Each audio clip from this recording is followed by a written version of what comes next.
कुनकुरी से एक भक्ति और आस्था से जुड़ी खबर सामने आई है, जहां 7 दिनों तक चला रामकथा महोत्सव आज भव्य समापन के साथ संपन्न हो गया।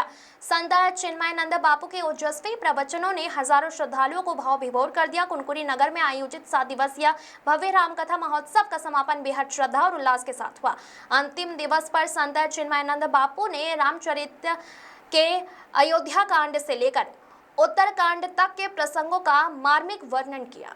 बापूजी ने माता कैकेयी के त्याग, निषाद राज केवट प्रसंग, जटायु मोक्ष और भगवान श्री राम के आदर्शों को सरल भाषा में समझाया। सुंदरकांड में हनुमान जी के पराक्रम और लंका दहन का वर्णन सुन श्रद्धालु भाव विभोर हो उठे। लंका कांड में 13 दिनों तक चले युद्ध और रावण वध के माध्यम से सत्य की विजय का संदेश दिया गया।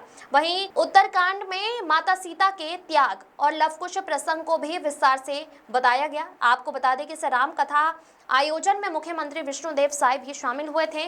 संत चिन्मयानंद बापू ने वर्तमान समय में धर्मांतरण पर चिंता जताते हुए सनातन धर्म की रक्षा का संदेश दिया। उन्होंने मांस, मंदिरा और नशे से दूर रहने की सच्ची दक्षिणा बताया। बापूजी ने श्रद्धालुओं को नियमित साधना का संदेश देते हुए मंगलवार, गुरुवार और शनिवार सुंदरकांड पाठ तथा प्रतिदिन हनुमान चालीसा के पाठ का आग्रह किया। समापन अवसर पर विधिवत पूर्णाहुति की गई। इस आयोजन में मुख्यमंत्री की धर्मपत्नी कौशल्या साय का विशेष सहयोग रहा, जब पूरे समय श्रद्धालुओं के बीच मौजूद रही।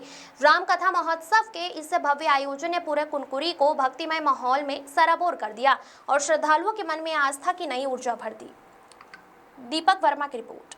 बड़ा सौभाग्य का विषय है कि कुनकुरी की पावन धरती में श्री राम कथा का आयोजन हो रहा है और पूज्य श्री चिन्मयानंद बापू जी के श्रीमुख से कथा हो रहा है और हजारों की संख्या में क्षेत्र के लोग कथा का रसपान कर रहे हैं। प्रभु श्री राम का भी आशीर्वाद पूरे छत्तीसगढ़ में बना रहे, ये उनका ननिहाल है। छत्तीसगढ़ में खुशहाली हो।